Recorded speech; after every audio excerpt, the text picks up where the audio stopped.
In this video, I'm going to break down the 3 most important numbers when it comes to the home buying process. As a tidbit, if you stay to the end, I will show you a link to a full 12 steps home buying seminar and a worksheet that can help you actually turn I want to own a home into actually getting the keys. But first and foremost, you always need to do your homework, and that's why you're here on the till.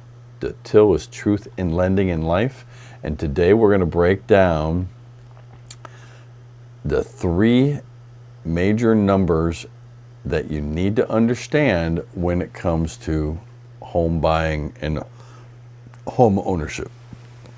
If you don't know, my name is Kevin Retcher. I'm a Marine veteran, mortgage broker licensed for the last 30 years in Virginia, Maryland, DC. Also an independent insurance agent with KSA Insurance Agency, the owner, and also a licensed realtor with Jobin Realty. So when I talk about home ownership, I'm talking about and at your situation from a lending side, an insurance side, and a real estate side. And I have more insight than just the average loan officer or the average realtor or the average independent insurance agent because I do them actively at the same time every single day. So let's get into those 3 numbers. First and foremost, everyone knows credit scores are going to decide what kind of loan program you're going to get, the interest rate you're going to get, and if you're required to have mortgage insurance, how much you're going to pay in mortgage insurance and interest over the life of the loan. So a lot of people think there's good, oh, I have good credit, I have bad credit, and a lot of people will look at their monthly statements that you get from your credit card agencies, and they'll say a credit score on there.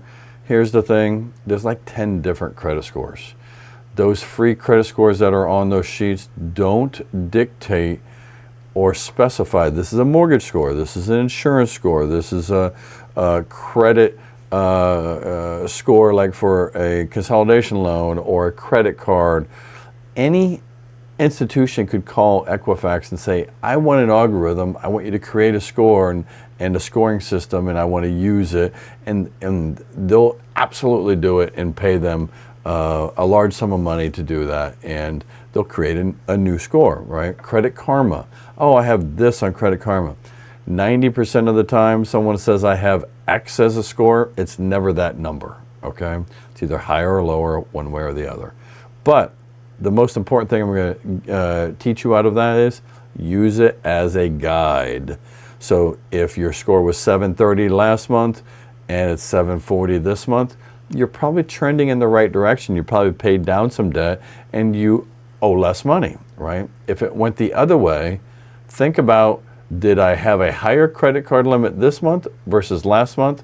Credit is actually looked at in the mortgage industry on a 24-month trending data basis. So if your balance went from 1,000 to 3,000, you're trending worse. If you went from 3,000 to 1,000, you're trending better, right? Let's get into some basics. If you tell a mortgage guy my credit score was 900, they're going to say it's not, right? The max is 850. Categories go in 20-point increments from 780 down to lower scores, right? So 780, 760, 740. 740 and above, you're considered excellent territory. 680 to 739, solid, but you're going to have a little bit slightly higher interest rate. And 679 down to 620 is workable. Conventional actually removed their 620 loan limit as a minimum, but I haven't seen any loans done at 619 at Freddie or Fannie yet. If you're below 620, you're probably going to be regulated to if you're eligible on a VA loan, or most people are going to go FHA, okay? FHA is not bad. It's a lower interest rate than conventional, has a little bit higher mortgage insurance, but the mortgage insurance could actually be lower than if you had a 620 score trying to go conventional if you're not a first-time home buyer. So some of these tricks of the trade, whether you're a first-time home buyer or not, which has income limits, can negate dings on your credit and actually be just as good as if someone had a 780 credit score. So your loan officer is going to be able to educate you how your credit score might impact you. But even 20 point, 40 point minor improvements can save you hundreds and thousands of dollars over the life of the loan, and also set you up, if your credit's a little dinged and you get the house, improve the credit, then do a refi, lower that interest rate, lower your carry costs, save thousands of dollars. So what should you kind of do with that number? First and foremost, you can go to getafreecreditreport.com. You can go to Experian, TransUnion, and they'll walk you through you can get one free credit report from each of the bureaus once a year. So I say do one every 4 months. Then you have your eyes on your credit at all time, okay? And little things, if you're right on a 679, 699, you want to get to the even number, right? So if you can concentrate on making your payments on time, concentrating on paying down credit card balances down to 30% of your limits, pay off any affirms, anything at 0% interest that is short term. Avoid new credit pulls, okay? Credit pulls drop off after 120 days. They assume that in that time frame, someone asked the other day, why 120 days? They assume within 120 days, if you actually took out credit, it would show up on your credit report. But in the meantime, they don't know if you had 2 credit pulls on the same day, if you took out 2 mortgages or 1 car and a mortgage or whatever the case may be. So the reason those credit pulls are reported is so that we as lenders can say, hey, this credit pull, did you take out new credit? That's not showing up, so we don't get blindsided that you're getting you have 2 new car payments and we thought you only had 1, okay? So once you kind of understand some of those basics about keeping your credit card at 30% or below, make sure your payments are on time, reduce those credit inquiries, then all those things are going to improve your scores. And if you have that metrics on the credit card statement, you can kind of see it going up, right? But when you do pull that free credit report, if you have some collections or things of that nature, get those things cleaned up and get those taken care of. You can also converse with a loan officer, say, here's my free credit report, what do you recommend? He'll probably give you some tips to boost that score some. The next number that you need to understand is your debt to income ratio. That is the number of which the lending institutions are going to determine. They're going to back into essentially a number, your maximum qualifying based upon your debt to income ratios and what they allow. So in general, most conventional will allow a total front and back added together ratio divided by your gross income to be 50 or less. And they look at a front ratio and a back ratio in 2 different segments, right? The front is your housing. So if we wanted to figure out your debt to income ratio on your rent, right? If you had $2,500 rent payment and you make 10 grand a month, 2,500 divided by 10 grand is a 25% front debt to income ratio. Then they look at the front and the back added together as a total divided by the debt to income ratio for your total debt to income ratio. And that would be your monthly car payments, student loans, credit cards, all of those added together, then added to the mortgage payment, or in this case, we're doing your rent, right? So $2,500 if your car payments, student loans, and everything added up to be $1,500. That would be 15 plus 2,500 be 4,000 divided by 10. You would have a 40 back ratio, right? So Like I said, on conventional, they'll go up to, with decent credit, will go up to about a 49.99 ratio. So in that scenario, you would have about an extra $1,000 to add to the front ratio, which would be 25 from the rent, add 1,000. So you total principal and interest, taxes, insurance, and HOA on a new house could be at $3,500 or less in that particular scenario. So VA doesn't have a back ratio, and neither does FHA. And Fannie and Freddie technically have removed their 620 minimum credit scores, but fundamentally are going to be at 49.99 in most cases when it comes to debt to income ratio. So a couple of the biggest mistakes that I see when calling a loan officer is, what will I qualify for, instead of what would I be comfortable with. So if you talk to your loan officer and you say, I'm comfortable with this as a payment, we can back into that and hit that right on the nose and hit that target, excluding some variables of HOA and insurance costs, but we can estimate those in a very close manner to be precise, okay? So don't forget to add that HOA and condo fee into those ratios when you're doing those calculations. And then the other one is, when I work with clients, I don't like to push people to a ceiling. I highly recommend that you do a budget 2 months prior to looking into buying a home.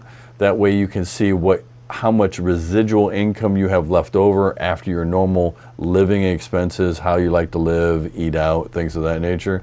So you know how much money is left over. So if you know that you have $3,000 left over every month that you're saving, and your current rent is $2,500, you could go up $1,500, and I know you're still saving $1,500 every month, and so on and so on. The other thing that I highly recommend is these numbers be based upon your current situation as far as maxing out 401ks and getting company contributions and making sure that you save for retirement. That has to be in the budget, right? The third number that we're going to get into, which is going to take just a little bit longer to run through, is going to be cash to close and actually running through.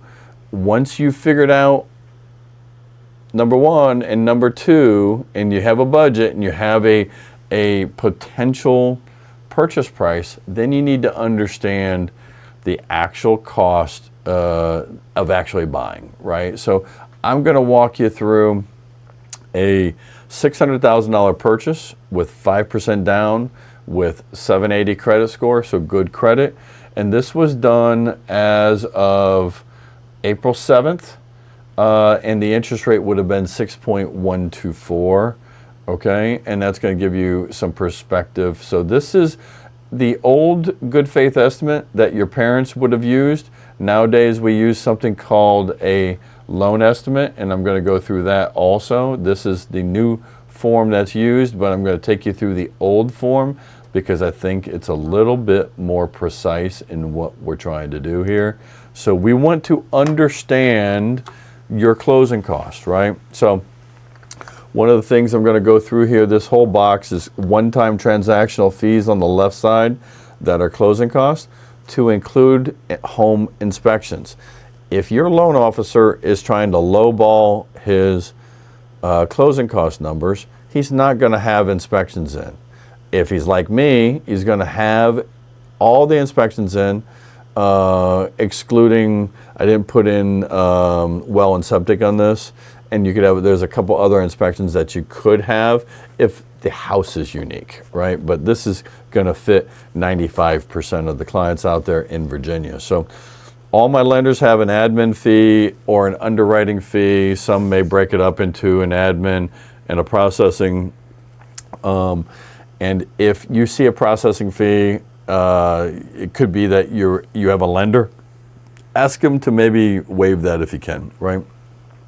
If someone says they don't have any lender fees, check the interest rate, because they generally will roll that in and give you a higher interest rate. And sometimes mathematically it can make sense, especially if you think you're going to refi very soon. Maybe you take a higher rate now knowing you're going to refi. So the next one, self-explanatory, is going to be appraisal and credit report fee. Those are going to be paid to those third-party vendors. Tax, flood, and service. Your house is monitored to see if it's ever in a flood zone. You got to get flood insurance. Same for the tax bill, making sure that it doesn't get sold on the courthouse steps, make sure the taxes get paid. Work number is an optional fee that would only be charged if your employer charges to get verifications of employment. That would be like the work number. If your company says verify your employment through this 1-800 number, then you're probably going to have that fee. That's probably slightly higher than what the fee is going to be, but that's what I put on my sheet. I always rather be high on my numbers so that you have a lower number at closing than the otherwise. Home inspection is optional. Radon is optional. Then we get into settlement company fees. These are using Republic Title, $5.95 on average. Owner's title insurance and lender's title insurance. The lender's policy protects the lender in case you ever default on the loan, and the owner's is what protects you. So you should, even though it's optional, you should actually make sure that you buy that also. Insured closing letter, protection letter, that is from First American or whoever the title insurer is. That protects all the money in the transaction. And then recordation fee. During COVID, all the lenders started to, because people couldn't go in the courthouse, the title companies were electronically recording the deeds and the mortgages. So the next two are the deed and mortgage costs. Typically that's per page. And then city and state tax stamps are $3.34 per thousand in Virginia, 83 cents to the county, $2.50 to the state. Survey, optional. Pest, optional unless it's a VA loan. So in this case, on a $600,000 deal, closing costs are $11,500 to include all the inspections. If you pay for an inspection prior to closing, it gets moved over into an already paid column, so you get credit for that. You've actually paid that, so you won't double pay. Okay. The item next is down this box right here is estimated prepaid items. I have this as if it closed at the end of the month. So this was done for the 30th. So it had 1 day of interest on the 31st, and then you get to live in the property, and then for 30 days, and then you make your first mortgage payment. Interest on a mortgage is paid in arrears. So if this was to close on May 31st, your first payment would be July 1st, would actually pay June's interest. So that 1 day of interest is actually paying 1 day of May. Likewise, if you closed May 15th, you'd have 15 days of interest to get to the end of the month. If you close on May 1st, you would have 30. So in the end, your cash to close could increase if you close at the beginning of a month versus the end, okay? But you're the owner, and you're just paying your daily interest to be the owner, okay? So it doesn't cost you more. You're the owner. You're just paying your interest, right? So this next line item, and I estimated on this house $145 a month in insurance. So you buy a 1 year policy up front, so that a year later, this next part of the account will pay your bill for you. So you pay 12-month policy at closing, but then you start up in this escrow account. Think of it as a savings account with 3 months hazard. And you're like, well, Kevin, aren't I paying like now 15 months? Yes, but they're allowed a 2-month cushion. So a year from now, they have to pay that bill. They're allowed a 2-month cushion, so that's 14 months to be collected before they pay that next bill. So they're going to make 11 payments on a monthly basis. 1/12 goes into that account. They're going to make 11 payments before that bill's due. So 11 from 14 is 3. That's why you started up with 3. Likewise, mortgage insurance, they start with 2 months. That's their allowable cushion. And then property taxes, depends when the bill is due. They're allowed a 2-month cushion, just like the insurance. So you have 6 plus 2 is 8. In this endeavor, they would have made 1 payment before the bill is due for the tax bill, which is 8 minus 1 equals 7. Okay. Then this aggregate adjustment is a government-ran program to make sure they're not collecting too much money. And it puts those dates in there and says, reduce these numbers by $290. So in this case, they would need $6,000 for their prepaid items. Now, keep in mind, when they bill you for that tax bill, they're going to bill you, the owner, for the entire 6-month period. So you probably are going to get prorated however many months that the seller owned the property and you were not the owner. So that's going to give you a small credit for those numbers when the time comes. But these two numbers carry over to box F, okay? 17,564. So keep in mind, a lot of people like to say, oh, closing costs are about 2%. In this scenario, 2% is pretty accurate. But that percentage really ebbs and flows with the purchase price of the loan. So I don't hold that to a rule, but it can be close. And then another 1% essentially is the prepaid. So 3% is pretty close in this particular scenario.